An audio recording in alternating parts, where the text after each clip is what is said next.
여러분 안녕하세요. 평화부동산입니다. 금일 말씀드릴 내용은 전세 대출을 없애면 어떤 일이 일어날까 입니다. 여기 이제 표를 하나 만들어 봤는데요. 이쪽에는 이제 매매, 전세, 월세. 우리가 이제 주택에 거주하면서 이 세 가지 중에 한 개죠. 예, 매매나 전세나 월세. 그 다음에 이쪽에는 이제 집주인이 임대인이죠. 그리고 세입자가 이제 임차인이고, 그 다음에 은행, 그 다음에 이제 갭 투자나 투자. 이렇게 이제 왼쪽에는 이렇게 놨습니다. 이제 통상 이제 전세로 들어갈 때, 예, 전세로 들어갈 때, 임차인은 이제 자기 자금을 통상 20% 이렇게 하고요. 그 다음에 이제 대출을 최대 80%까지 받을 수가 있죠. 그래서 요거를 주인한테 주는 겁니다. 그러면은 이제 집주인은 전세는 이제 보증금을 받잖아요. 그 중에 이제 20%는 통상 이제 임차인 돈이고요. 그 다음에 이제 전세자금 대출을 최대 80%까지 해주니까 전세 보증금의 최대 80%는 은행 돈입니다. 은행 돈. 그래서 이 은행에서는 이제 월차임이라고 되어 있는데 이자를 받는 거죠. 그러니까 대출을 80%를 해줬으니까 그에 따른 이제 이자를 받는 거죠. 은행은. 그 다음에 이제 월세 같은 경우는 보증금하고 월차임을 다 이제 임대인 집주인이 받습니다. 보증금 및 월차임을. 그러면 이제 은행에서는 뭐 받는 게 없겠죠. 그러면은 요즘 이제 전세자금 대출을 잘 해주거든요. 전세 보증금의 80%까지 해주고, 이 금리도 낮다 보니까 2%대다 보니까 금리도 낮잖아요.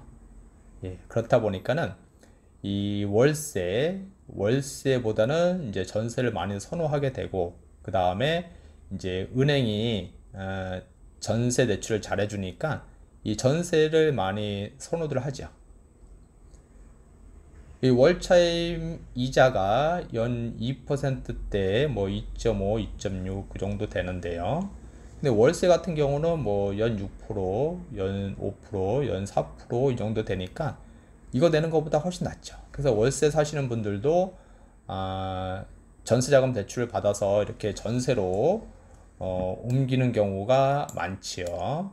왜냐하면 이제 월차임을 아끼기 위해서요. 그러면 이제 은행 같은 경우는 어떻게 되냐 하면은 아, 내가 그 이자 금리를 적게 해줄 테니까 월세 사지 말고 전세로 살아라, 이렇게 이제 부추기는 꼴이 되는 거죠. 예, 은행 입장에서는 월세를 살면은 이자를 못 받잖아요.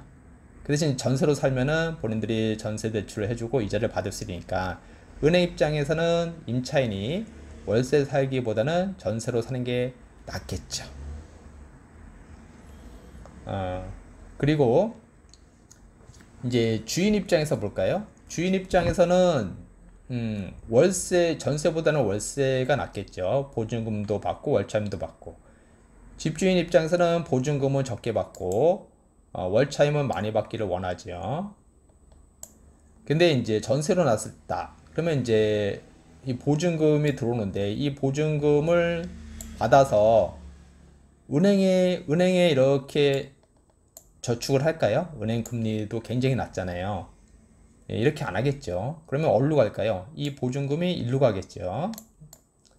예, 다른 갭 투자나 투자 쪽으로 갈 겁니다. 예, 그래야 이제 수익을 더 많이 받을 수 있으니까요. 그러면 이제 이렇게 하면은 이, 이 수익이 월세를 낳아서 월차임 받는 것보다 수익이 커야 되겠죠. 예, 그래야 이제 전세로 놓는 의미가 있겠죠. 집주인 입장에서는. 그래서 집주인 입장에서는 전세나 월세 둘 중에 하나를 선택할 수가 있는데, 월세를 놓으면 이제 월차임을 받지만 이제 전세로 놓으면은 이 전세 보증금을 활용할 수가 있다. 그럼 이 전세 보증금을 받아서 은행에 저축하시는 분은 거의 99% 없다는 거죠. 예. 그 대신 이제 갭 투자나 다른 투자로 간다는 거죠.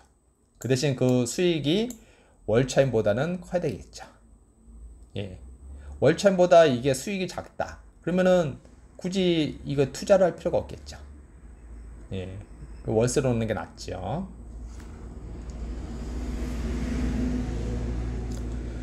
그러면은 이제 전세 대출을 안 해준다. 은행에서. 예, 전세 대출을 안 해준다면 어떻게 될까요? 이 전세로 거주를 해야 될 이제 임차인 입장에서는 전세 대출을 받을 수가 없다라면은 돈이 많다. 그러면은 나는 매매도 싫고 월세도 싫다. 그냥 전세로 살겠다. 그러면은 본인 자금으로 100% 본인 자금으로 예, 전세를 살면 되겠죠. 그 대신 이제 월세로 살겠다. 예, 그러면은 이제 월세로 이제 가겠죠. 요거는 이제 보증금이 좀 적으신 분들. 예, 보증금이 적으신 분들은 이제 월세로 갈 거고요. 그다음에 이제 어느 정도 보증금이 좀 있다. 그러면 이제 매매로 가겠죠. 매매. 이렇게. 그러면은 이제 이쪽으로 이제 많이 유인을 이제 해야 된다는 거죠. 이렇게 매매 쪽으로. 그러면 이제 이렇게 하면 어떻게 되냐? 그럼 은행 같은 경우는 이제 여기서 이제 이자 소득이 없으니까 이게 이제 일로 가야 되겠죠. 이렇게. 예, 이자를 받으려면 이제 매매 쪽에서 이제 이자를 받아야 되겠죠. 그러려면은 대출을 많이 해줘야 되겠죠. 여기는 이제 전세 보증금의 80%까지 대출을 해주잖아요. 예, 이게 뭐냐면은 공시 가격의 100%까지 이 전세 대출을 해줍니다. 전세 보증금의 80%가 이 공시가격의 100% 이내에 들면은 전세자금 대출을 해주거든요. 그러면은 이거를 이제 매매에 적용시키면 되는 거죠. 그럼 매매 시 대출을 어떻게 해줘야 되냐면은 공시가격의 100%만큼 대출을 해줘야 된다. 예, 공시가격의 시세가 아닙니다. 공시가격의 100%만큼 대출을 해주되 이 DTI 총부채 상환 비율 40% 이내에서 해주면 된다는 거죠. DTI를 왜 적용을 해줘야 되냐면은 이제 소득이 적거나 이제 신용이 안 좋으신 분들이 계시잖아요. 예, 소득이 적거나 신용이 안 좋으신 분들께 대출 너무 많이 해주면은 은행이 부실화될 수가 있죠. 이자를 못 받고 그러면은 부실화되고 그 물건이 경매로 많이 나오게 되겠죠. 그러니까는 공시가격의 100%까지 대출은 해주되 이 DTI 40% 이내에서 해주면은 은행도 건전성을 유지할 수 있다는 거죠.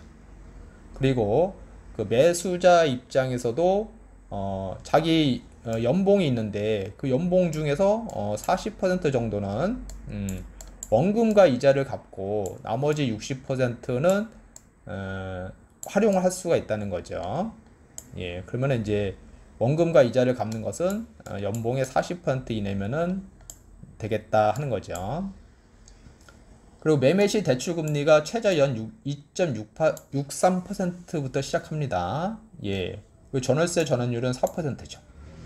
그러니까 전월세 전환율 4%인데 그러면은 이제